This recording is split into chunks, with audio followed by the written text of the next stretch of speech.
ماہ محرم سے متعلق امت میں متعدد غیر شرعی اور غلط نظریات اور اعمال رائجی ہے۔ ان میں سے بنیادی باتوں کا اجمالی تذکرہ کرتے ہیں۔ نمبر 1، بہت سے لوگوں کا خیال یہ ہے کہ ماہ محرم یا 10 محرم کو جو فضیلت حاصل ہے وہ سیدنا حضرت حسین اور ان کے دیگر جانثار شہدائے کربلا رضی اللہ تعالیٰ عنہ کی شہادت کی وجہ سے ہے۔ ظاہر ہے کہ یہ بات ہرگز درست نہیں ہے۔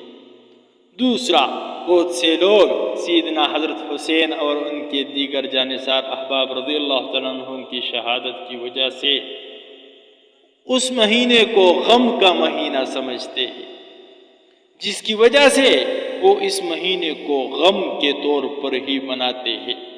اسی بنیاد پر اس مہینے میں شادی بیاہ نہیں کرتے، مکان کی تعمیر نہیں کرتے، خوشی کی کوئی بھی تقریب منعقد نہیں کرتے، جائز زیب و زینت اختیار نہیں کرتے، نئے کپڑے نہیں خریدتے اور نہ ہی پہنتے ہیں۔ عورتیں مہندی نہیں لگاتے۔ بعض لوگ غم کی وجہ سے اس مہینے میں سیاہ لباس پہنتے ہیں اور سوگ مناتے ہیں۔ یہ تمام باتیں غیر شرعی ہے۔ نمبر 3، بہت سے لوگ ماہ محرم میں نکاح کرنے کو معیوب اور غلط سمجھتے ہیں۔ بالکل اس مہینے میں نکاح کرنے کو نحوست کا باعث قرار دیتے ہیں۔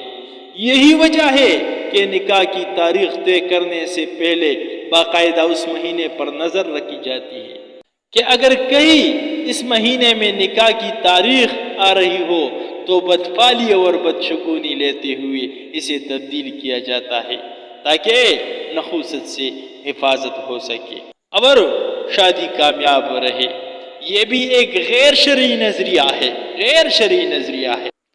نمبر 4، بعض حضرات کا کہنا یہ ہے کہ حضرت حسین رضی اللہ عنہ کا غم منانا حضور اقدس صلی اللہ علیہ وسلم کی سنت ہے، اس لیے اس ماہ محرم میں غم منانا درست ہے۔ یہ بھی واضح غلط فہمی ہے۔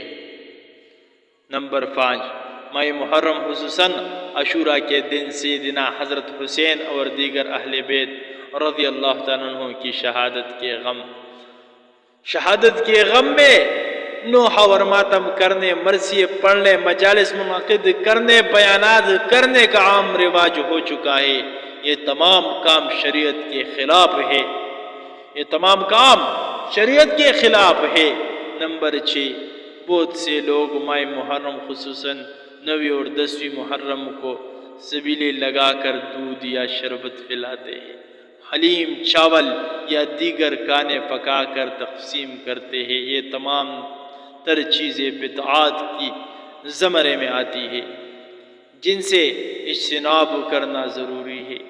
ان چیزوں سے اجتناب کرنا ضروری ہے۔ نمبر 7، بہت سے لوگ ماہ محرم کی بدعات پر مشتمل کھانے اور سبیلوں کی مجالس اور مقامات میں شریک ہوتے ہیں جس کا ناجائز اور گناہ ہونا واضح ہے۔